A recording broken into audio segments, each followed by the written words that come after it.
Hey guys, this is a quick and simple tutorial to show you how to recreate the look of sunlight using a bare Speedlight. Now you can see in this image here, the final image, the light on the farmer's face gives the appearance of hard sunlight, and the location was the rice fields of Bali, and you can see that the weather is overcast and the light is kind of dull and very flat.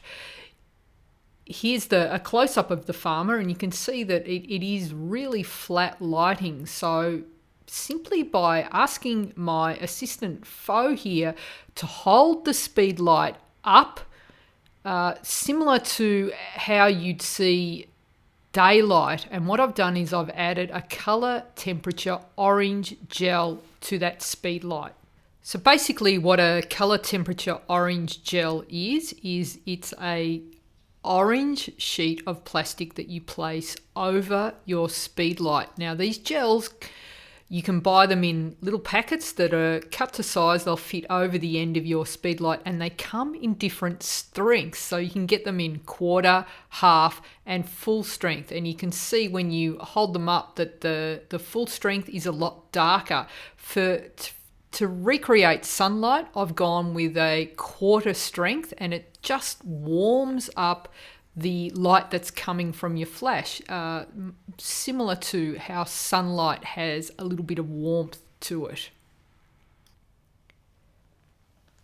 So on your actual flash unit, your speed light, you can manually change the width of your flash beam, and that is going to give you a harder or a softer light source. So the wider your flash beam is, the more area it's going to cover. The narrower your flash beam is, the smaller the coverage you'll get, and also the harder the light source. And so if you think about sunlight, it's coming from a small light source high in the sky that's far away, and so that's why changing the flash beam, the narrowness of the flash beam, is going to recreate the look and feel of sunlight.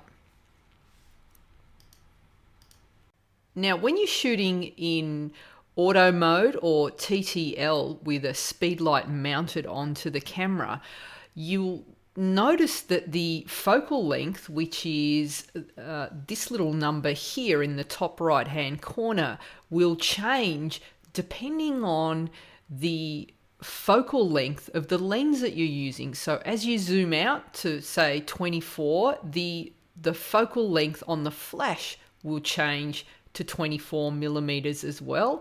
And as you zoom in, like longer and longer, the flash focal length will also change.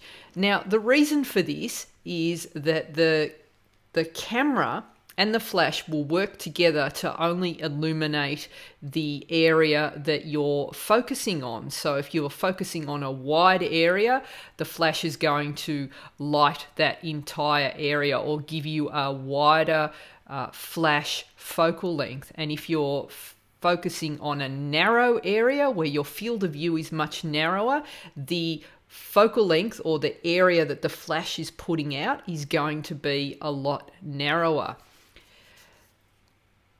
You can also change the focal length of your flash if you're shooting in manual mode and say you have your flash off camera. And this is particularly handy if you are shooting, say, a smaller group or a single portrait, or you might be lighting a large group and you have the flash off camera and set to manual mode. Let's have a look at how that looks like in a diagram and what the spread looks like. So when you're shooting at 24 millimeters and your flash focal length is set to 24 millimeters, you're going to have a much wider beam. The flash angle is going to be much wider, and the coverage will be much greater. As you make the flash focal length a lot narrower, the beam is going to be a lot tighter and a lot narrower. And then some flashes will allow you to bring that angle all the way in to 200 millimeters. So you get a very, very narrow beam.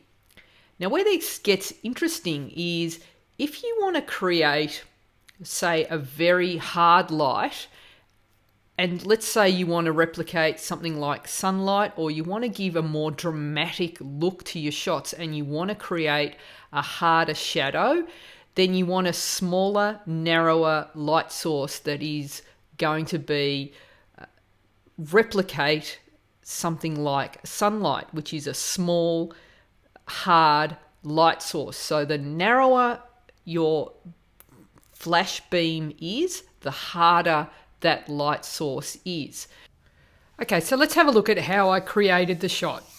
Here is my first exposure, which I'm exposing for the daylight. So I'm shooting at f11, shutter speed is 200, ISO is 100. No flash at this point. This is to establish my background exposure. Now, I deliberately underexposed slightly because I prefer a darker, moodier base to my images. So I want a darker sky. I want it to look darker overall. You might prefer a lighter look to your images, so you might want to shoot and expose for a brighter base image.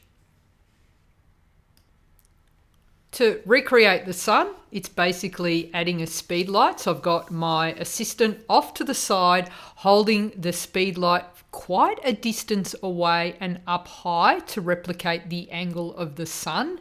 And I'm using a speed light, no modifier. The mode is set to manual. In this instance, because I'm shooting at a fairly high f-stop, I've got my power setting to full power, and there is a quarter CTO gel over the light there.